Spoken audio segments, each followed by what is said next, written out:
What law were we breaking that you came over here to talk to us? No, in the state of Alabama, any boat that's on a state-owned waterway, we stop just to make sure that they have all their life-saving equipment, like your life jackets, and that you have a fire extinguisher. That's all that I'm over here for. Okay.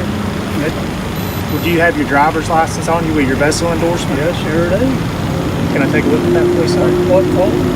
Well, I mean, you don't have to show it to me. I don't have to. Everyone. This encounter begins with what appears to be nothing more than a routine safety inspection. On a quiet afternoon in Alabama, a father and his son are enjoying a day of fishing on the lake when a game warden approaches their boat.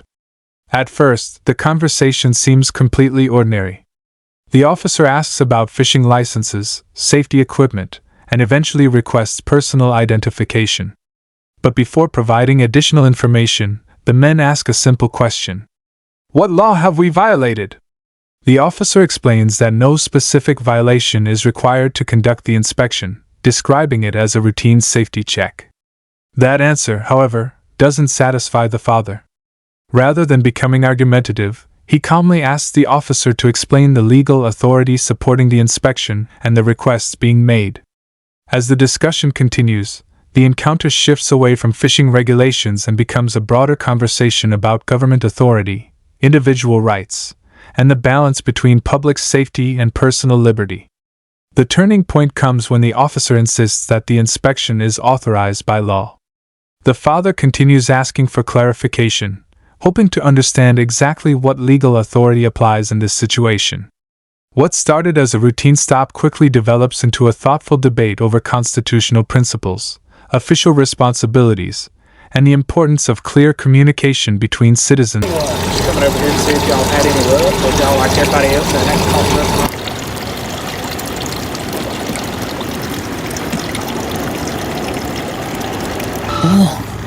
call Broke my... You didn't stop, say, if we was catching some fish. Yeah.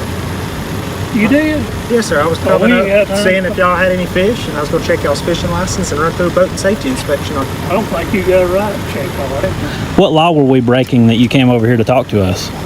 No, in the state of Alabama, any boat that's on a state-owned waterway, we stop just to make sure that they have all their life-saving equipment, like your life jackets, and that you have a fire extinguisher. That's all that I'm over here for. Okay. Would you have your driver's license on you with your vessel endorsement? Yes, sure do. Can I take a look at that, please, sir? What for? Well, I mean, you don't have to show it to me. I don't have to show it to you. Well, I was just going to say I could run it by your last name and your first name. I haven't done that. You know. Well, I didn't say that you broke any law. No, I didn't. Can you show me your fire extinguisher for me? Does your horn work on your boat, or do you have like an air horn? Do you have an air horn? Okay. Is this your boat? Yes, my boat. Do you have your registration for it? Just to make sure that you're the owner of the boat. And by law, you're supposed to have, just like a car registration, whenever you've been pulled over, same thing as a boat. You got to have your registration. So there's a law in Alabama saying you can pull up and ask for that stuff without... Yes, there is. Really?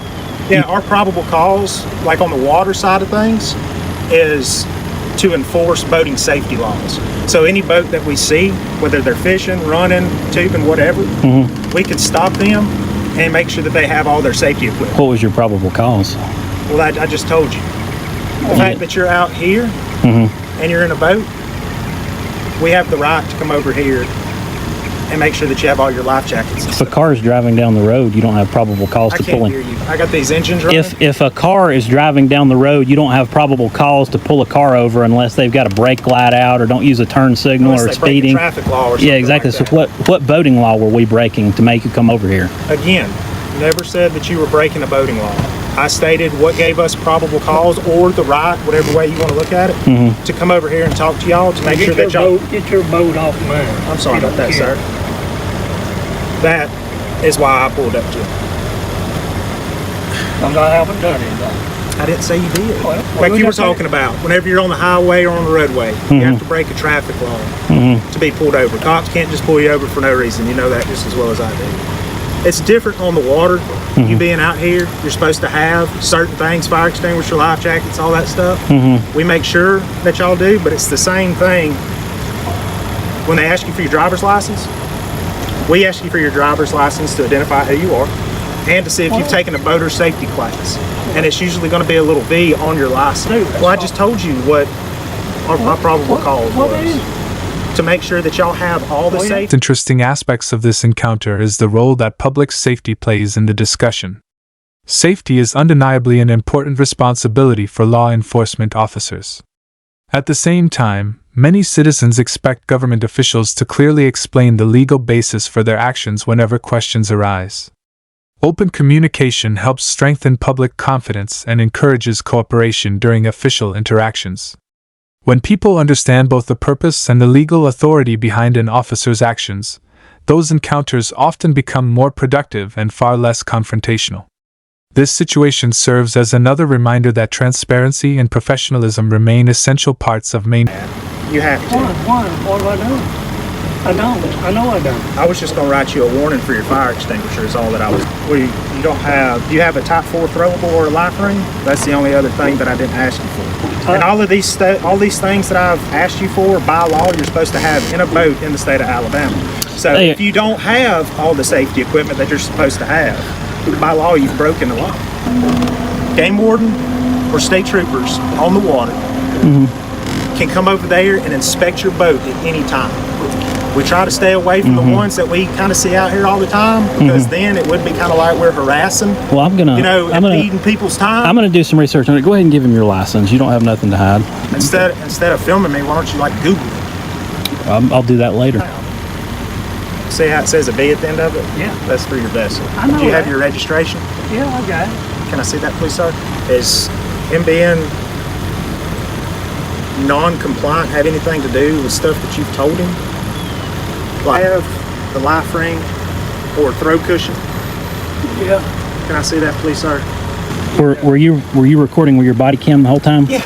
Okay. The only time I wasn't recording with my body cam was when I was trying to get your fishing line out of there. I had to take it off so it didn't fall in the water. Are y'all required to wear a mask or anything when y'all come up and talk to people? Peaceful day on the water ultimately became an unexpected legal discussion. Instead of simply enjoying their time fishing, the father and son found themselves asking questions about authority, legal procedures, and their rights during a routine inspection. Regardless of where viewers stand on the legal issues involved, one thing stands out throughout the encounter. Both sides remained engaged in a conversation centered on understanding the law and explaining their respective positions. Interactions like these continue to generate public interest because they highlight the ongoing balance between government authority and individual rights. They also remind us how important it is for both citizens and public officials to understand the laws that govern these encounters. Now we'd like to hear from you. Who do you believe presented the stronger legal argument, and how do you think this situation should have been handled? Share your thoughts in the comments below, and if you enjoy real-world encounters involving constitutional rights, public accountability, and law enforcement interactions, don't forget to subscribe so you won't miss future videos.